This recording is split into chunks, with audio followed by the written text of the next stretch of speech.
Hi everybody, I'm Jim Stingl, columnist for the Journal Sentinel. Today we're at Jazz in the Park, and as you may have read, this is the first year where you can't bring any alcohol, wine or beer in with you. You have to buy it here, so we're going to see how that proposal is going over. There was never a problem. There's nobody. You don't see drunken people. You don't see people puking. You don't. It's fun, and I think they took a big part away from it. But it is what it is. They're actually doing up here. They're doing cooler checks. Now that surprises me. That's last year. Last year the police chief was telling me that they don't even plan to enforce this at all. The police chief thought it was a dumb rule and they weren't going to enforce it, but the festival apparently wants to. And what I've been hearing from people is they don't like the sort of the aggressiveness, like the bag checks and stuff. I mean, you know about that? They're actually literally checking the bags.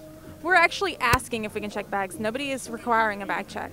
So if people are volunteering bag checks, they're not requiring it. Oh, so what are you doing this year? Did you leave your alcohol at home? We left the alcohol at home and we'll sponsor some local businesses, I guess. Well, but I was noticing that the price of Jazz in the Park House Red was only $9 for the whole bottle, right? Yes, absolutely. We just want everyone to enjoy it.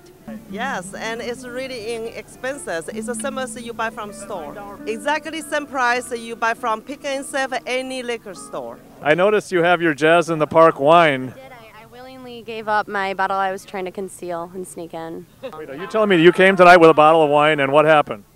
They asked to check my bag and I let them look through my bag, but I had it in my arm and they told me, you know, if you get caught, blah, blah, blah, and I'm like, then you can just take it.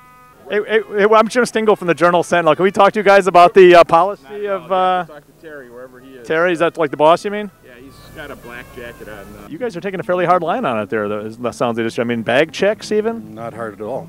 Bag checks? You know what I would really like? What? A media that did not take a Jerry Springerish attitude to local events. Is that what I'm doing? Didn't say that. I just said that that's what I would really like. I would like to see a media that supported local events and that had a positive outlook. Yeah, but this is a local event that didn't really have much in the way of problems in recent years, and the police chief himself said he thought there was no reason to have this policy. It's not the policy of the East Town Association. Jerry Springer, man. Jerry. Because the last few times we were here, people got kind of unruly, and I think if they have to purchase it here, rather than just bring it in, it'll save some of that.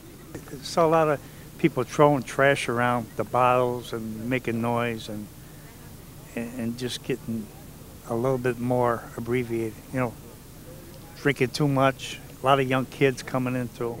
Yes, I have seen some younger people maybe drinking more than they should, but I have not really seen them be unruly. Did they come by and want to check your cooler? Yes, they did. Okay. That sounds like a little harder line than I would have thought. And when I did that column that Chief Lynn said, who cares, we're not going to enforce this, you guys sound like you're enforcing. Well, because we still hold the liability. So if something happens, it's our liquor license that's at stake. So even if you know, different law enforcement don't want to enforce it, we still could get sued. Let's do a quick cooler check over here, Mike. A big bag of ice. Every place you go that has certain house rules, you know. I'm going to have to take this over to the cop shop now. I may or may not return it later. Don't chain that baby up. Yeah, I thought you were kidding.